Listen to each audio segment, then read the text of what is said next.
शंकर पर जल चढ़ाने का जो भाव वर्णित किया जाता है कि हम शंकर को मंदिर में जाकर जल चढ़ाते हैं तो खड़े खड़े चढ़ाएं कि बैठकर चढ़ाएं। बहुत ध्यान देना साहब।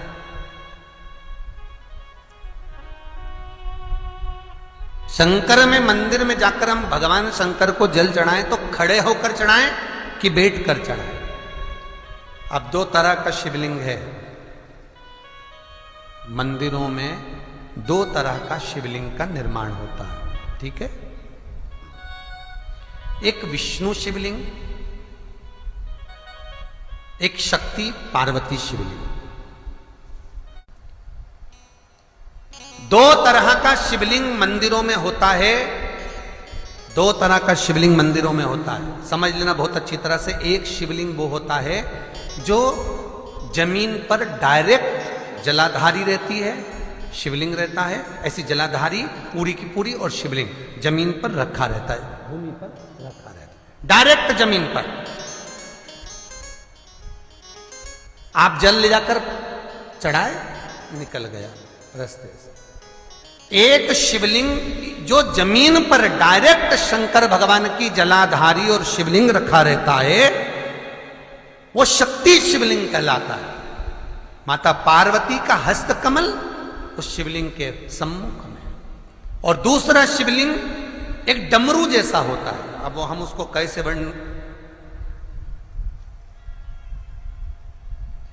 एक डमरू शिवलिंग होता है, ऐसा उसका स्टैंड होता है, ऐसा स्टैंड होता है, नीचे शिवलिंग रखने की जगह होती, फिर ऐसा होता है, फिर उसके ऊपर इस तरह शिवलिंग रखा होता है। देख, दर्शन करें आप लोगों ने।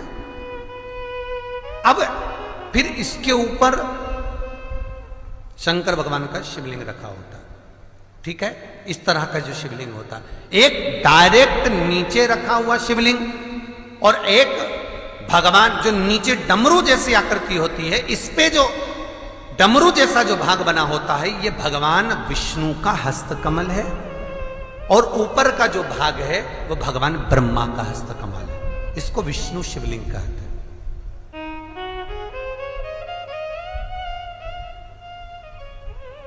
इसको हरीश्वर महादेव भी कहा जाता है। कौन सा महादेव कहते हैं? हरि सर्वेश्वर महादेव।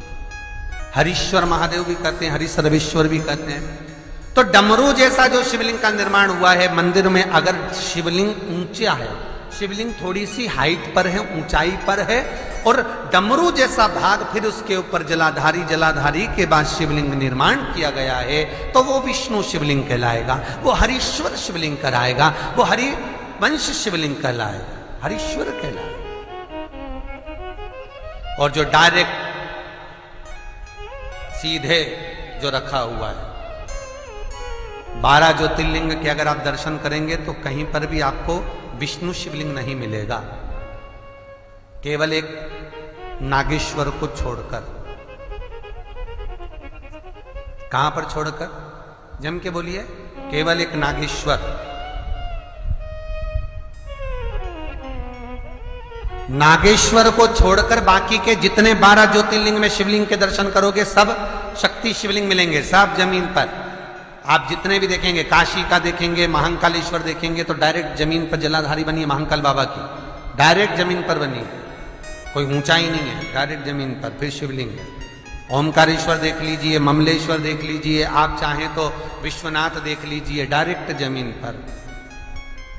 सोमनाथ देख लीजिए, डायरेक्ट जमीन पर। केदारेश्वर देख लीजिए, डायरेक्ट जमीन पर। भीमाशंकर, वैद्यनाथ, डायरेक्ट। आप वैद्यनाथ जी के लाइव प्रसारण कभी चालू कर देखना, डायरेक्ट जमीन पर, डायरेक्ट। तो जितने भी शिवलिंग हैं सारे के सारे शक्ति शिवलिंग हैं। जो डमरू के भाग पर रखा हुआ है वो हरीश्वर शिवलिंग, विष्णु के हस्तकमल पर जो रखा है, तो शास्त्र कहता है आप शक्ति शिवलिंग का जब जब अभिषेक करें, बहुत ध्यान रखना अपनी जिंदगी में इस प्रसंग को श्रावण के महीने में बहुत ध्यान रखना। आपके आसपास में भी मंदिर हो तो उस पर ध्यान रखना। जो शक्ति शिवलिंग हो उस पर जब भी जल चढ़ाना तो बैठकर चढ़ाना, बैठकर चढ़ाना। शक्ति शिवलिंग पर जब भी जल चढ़े, भले शिवलिंग कितना भी ऊंचा हो, कितना भी ऊंचा हो, तो संघी से चढ़ा दो, पर जल बैठ कर चढ़ाइए।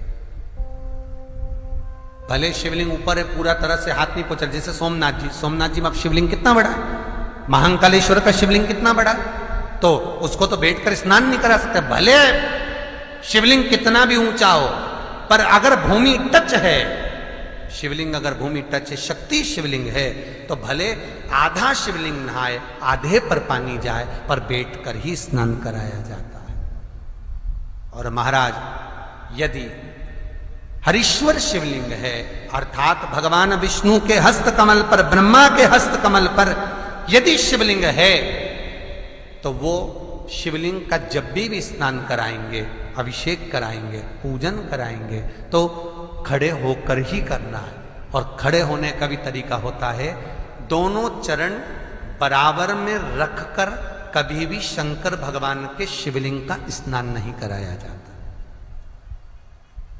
महाराज दोनों चरण बराबर रखकर, अगर हरीश्वर शिवलिंग है, किसी मंदिर में शंकर को जल चढ़ाने के लिए आप गए हो और शंकर को जल चढ़ा रहे हो, तो हरीश्वर अगर शिवलिंग है तो दोनों पांव बराबर रखकर नहीं, एक सीधा चरण थोड़ा सा आगे रखिए और उल्टा चरण थोड़ा सा पीछे रखकर भगवान शंकर का जलाभिषेक करने पर लक्ष्मी जैसे अपने चरण रहते हैं, भगवान शंकर उसी तरह से लक्ष्मी को दौड़ाते हुए अपने घर में प्रवेश करा। लक्ष्मी भागती हुई, अगर जो पुष्टि मार्ग से जुड़े होंगे, जो भगवान ठाकुर जी की सेवा करते हैं, पुष्टि मार्ग से जुड़े हों, श्रीमद वल्लभाचार्य जी से, वल्लभ कुल बालकों से जिनका ब्रह्म संबंध हुआ है, ऐसे अगर जीव हैं, वैष्णव जीव हैं, तो वो दर्शन करते होंगे ठाकुर जी, यमुना जी और महाप्रभु जी का। तो कैसा दर्शन करेंगे? श्रीनाथ जी का दर्शन करेंगे तो दोनों पांव श्री जी बाबा के, मेरे ठाकुर जी के बराबर पर है, नाथ द्वारा वाले श्री जी बाबा के, गोवर्धन नाथ जी के दोनों पांव चरण बराबर। श्रीमद वल्लभाचार्य जी का दर्शन करेंगे तो दोनों चरण बराबर के फोटो में मिलेंगे। पर यमुना जी का अगर आप दर्शन करेंगे, पटरानी यमुना जी का जब दर्शन करेंगे, तो यमुना जी का चित्र का दर्शन करेंगे, तो यमुना हमेशा एक पांव यमुना जी का आगे मिलता है। क्यों? जो वैष्णव ठाकुर का दर्शन करे, श्रीमद वल्लभाचार्य जी के अनुसार भगवत चर्चा करे, उसके यहाँ यमुना भक्ति निरंतर प्रवेश करती जाए, इसलिए भागता हुआ चरण, दौड़ता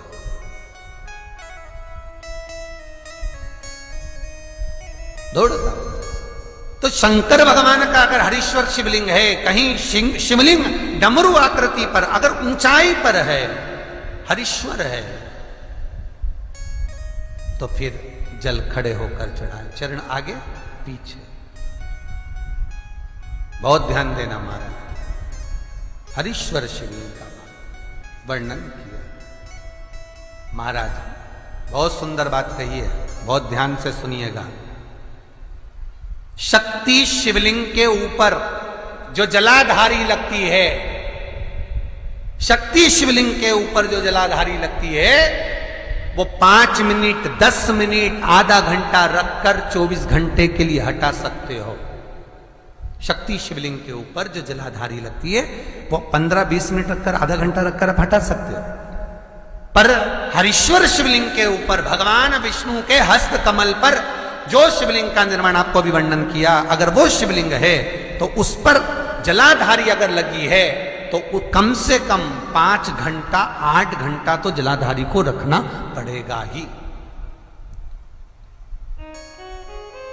बहुत ध्यान दीजिए महाराज। शंकर जी की प्राण प्रतिष्ठा करते समय, शंकर जी की स्थापना करते समय, शंकर जी को प्राण प्रतिष्ठित करते समय एक एक चीज का ध्यान करना पड़ता है कि हमें कैसा शिवलिंग रखना है, कौन सा शिवलिंग रखना है, कैसे स्थापना करना है, किस भाव का होना चाहिए। शंकर के मंदिर में शंकर जी विराजे हैं, तो गणेश जी, कार्तिकेय और पार्वती की मुद्रा कैसी होना चाहिए, गणेश जी कौन सी सूंड का होना चाहिए।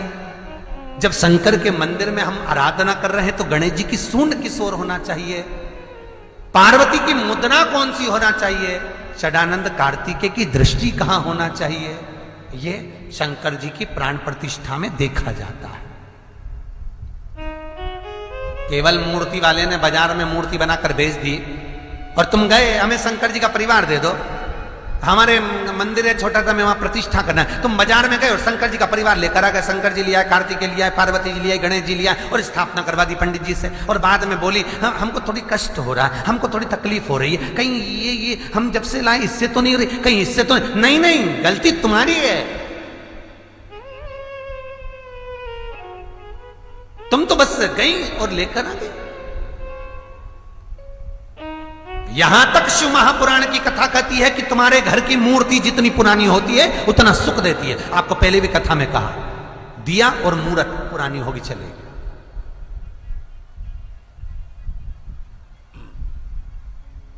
पुरानी एक फैशन चल गया, छोटे से ठाकुर जी नहीं रखूं, बड़े वाले लाऊंगी लड्डू गोपाल, सेवा अच्छे से हो जाएगी। और जो सास के हाथ के वो अब उनको नहीं पूछे तो दुख नहीं होगा, दुख तो होगा। महाराज घर में जेठानी के आने के बाद देवरानी आती है और सास देवरानी से बहुत लाड लड़ाती है। छोटी बहू है, ले साड़ी पहन ले, ये ले रकम ले, ये ले हैं। सास जब छोटी को बहुत कुछ करती है तो जेठानी का जीवड़ा जलता कि नहीं जलता? बोलो तो सही, थोड़ा बहुत तो लगे, बताओ हमको तो कभी नहीं करा, हमको तो ऐसा करे ही नहीं, हमको तो ऐसा करे ही नहीं। उसी तरह आप नए भगवान लेकर आ गए, नई ठाकुर जी लेकर आ गए और छोटे ठाकुर जी पहले के हैं। भगवान को लगता है बताओ नए से लाड लड़ा रही, उसको वस्त्र पहना रही, आभूषण पहना रही, मुझे आभूषण तक नहीं, वस्त्र नहीं, जैसे हैं वैसे लुढ़क जाते हैं, कौन पहनाए? कोई ने कहा इनको क्यों नहीं पहनाती, छोटे हैं पहनाते नहीं बनता, भाव से पहनाओगे सब पहने। शिव महापुराण की कथा कहती है जितनी मूर्ति छोटी होती है, अंगुष्ठ के आकृति से जितनी मूर्ति छोटी होती चली जाती है, उतना सुख प्रदान